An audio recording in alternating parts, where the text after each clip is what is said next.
Okay, we're going to record this video on the Teaching Historical Thinking articles. I'm going to start by pointing out that I broke these up in the syllabus into a couple different categories. I had the general articles on teaching history with Weinberg, Waters, and Yilmaz, and then I had chronological sections on the national conversation, starting with Keohane in 50, then Krug in 70. We moved to Hashi in 204, and then Montesano talking about Common Core in 2012.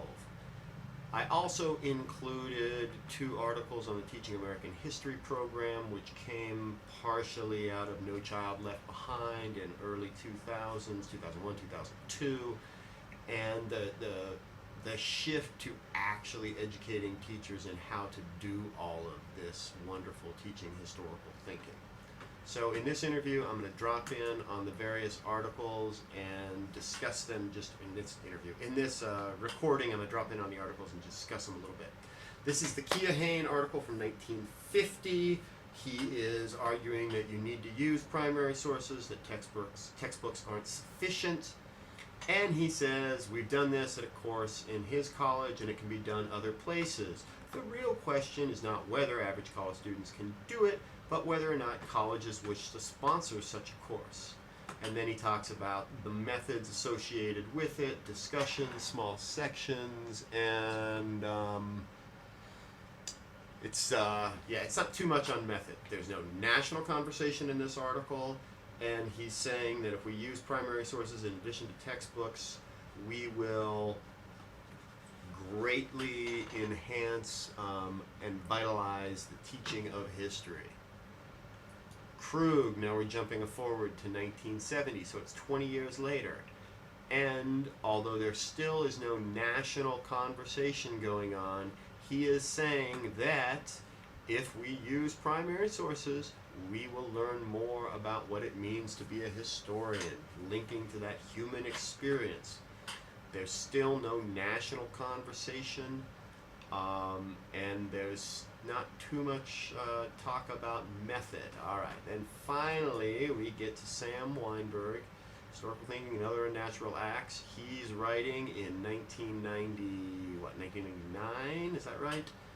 And here we see for the first time a national conversation about historical standards. And he says it shouldn't be which history, but why history. There's a congressional debate, there's a response by scholars, and he settles upon Edmund Morgan, who's a very, very well-known historian, who says that if you talk about what to teach, it's just going to be sloganing. So what he says is we need to think about how we teach for a usable past, for a humanizing humanity, right? In other words, we want to teach history so that we understand what it means to be humans. He says he's not a historian, he's a psychologist thinking about cognitive function and pedagogy. And then he goes through Derrick is a high school student who's presentist and can't figure out why the colonial New Englanders didn't fight the way he thought they should fight. Quickly,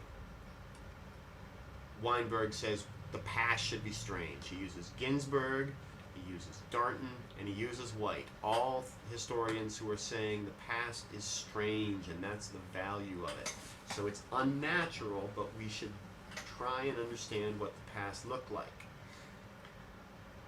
And then there's this middle section where he talks about textbooks as a good way to present information, but they don't give you the feeling of the humans actually involved. And then it's the high school principal or something who attempts to write her own history and then becomes very frustrated because she ends up writing a textbook version. It's hard to think like a historian. So how can we navigate the tension between the familiar and the strange? He says we have to think like a historian, and then he goes into this Lincoln discussion about what it means for Bob Alston, a middle-aged Caucasian Americanist, to study Lincoln even though he's not an expert on it. He says he asks questions, he reads other documents, and eventually he says we weave this into a context. Historical thinking is bringing together things that you don't understand, figuring out what they mean and then getting them to relate to each other. It's difficult and it requires training. And then in his final conclusion, Weinberg makes the reference to Marco Polo, where he sees something and describes it as a unicorn, but it's actually a rhinoceros. He says we should look for rhinoceri, not unicorns. Weinberg changes the game. After Weinberg, the conversation looks different, and immediately I went to this article by Stein talking about teaching American history and its connection to No Child Left Behind. So even with No Child Left Behind, we see congressional money being put forth to teach historical thinking differently, even though, as many of you commented, there's not the emphasis in the testing for No Child Left Behind. Then we go through a number of articles that talk about, we go to Hashi with the advanced placement, which along with teaching American history is a really significant development in the way we teach history in this country. They use the document-based questions, its primary sources, and you have a whole cohort of K through 12 educators, not K through 12, 9 through 12, maybe 10 through 12 educators who are changing the way they teach their students to interact with primary sources. And this is a realization of some of Weinberg's critiques, and also an extension of the Teaching America History. These things go together. So Hashi talks about the AP test, and if you're not familiar, you should read this article so you could learn about AP. Right. Then there's Waters with two kinds of history. Remember, he's got the patriotic in the elementaries and then the clandestine in colleges. History always has to be credible and creditable for Weinberg. So we're teaching American youth what it means to be an American. After the Civil Rights Movement, we needed a new national history. So we go to the colleges, we get the clandestine history that's been taught over there, and we bring it into the mainstream narrative. So there's not a right or a wrong history, there's just different histories for different applications, according to Waters. And you move from the clandestine to the patriotic depending on the needs of the country. Okay, Ragland is changing secondary views of teaching American history. This is an extension of the Teaching American History grant. It goes through basically best practices of what they did in Waukegan, Illinois. I'm going to jump way down to the end. Forgive me for my very quick vertigo kind of thing. Oh, they even have some appendices. I went too far, sorry. Because they're really trying to give educators tools to actually start teaching this historical thinking. And this is kind of an amazing thing. Okay, so finally what he says.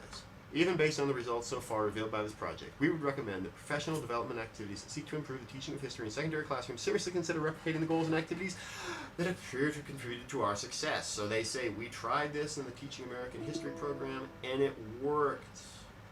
All right, then we get another one. This is Yilmaz talking about historical empathy. It's similar to unnatural thinking, but it's a different view. This is 2007, and I wanted you guys to think about different ways to discuss teaching historical thinking. It's not always the same terminology. And what else can we say about Yilmaz? I'm just going to drop to the very end, because as you know, any good essay reiterates its main points at the very beginning, or very beginning and the very end. Clearly shows scholars have not yet come to terms about the definition. Empathy is still problematic. Yet, is it Kea? I'm assuming that's a woman.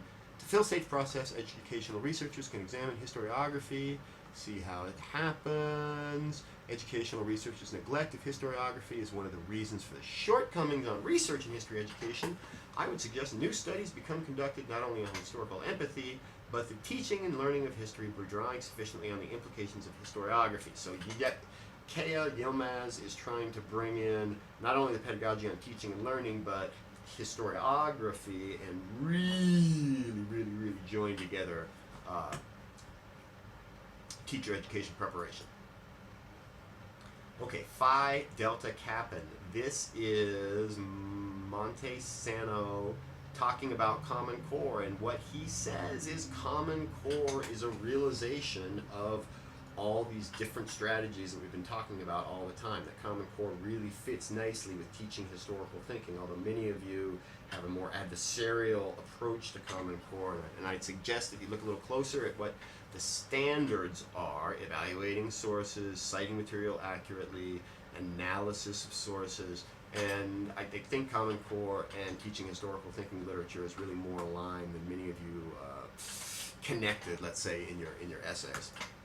Okay, so what did I want you guys to do in your essays? I wanted you to engage with the scope of writing from 1950 until 2012.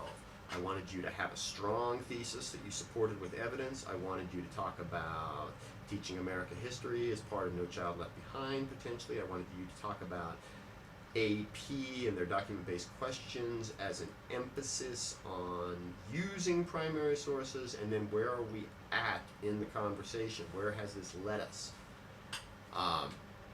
We will continue to work on our formal writing. We will continue to work on our thesis-driven arguments. And we really, across the board in this class, have to do a better job of synthesizing, bringing together different things. This is what graduate education is all about. All right. Have a lovely day. I know I speak a little fast, and I know that many of the things I have to say are critical.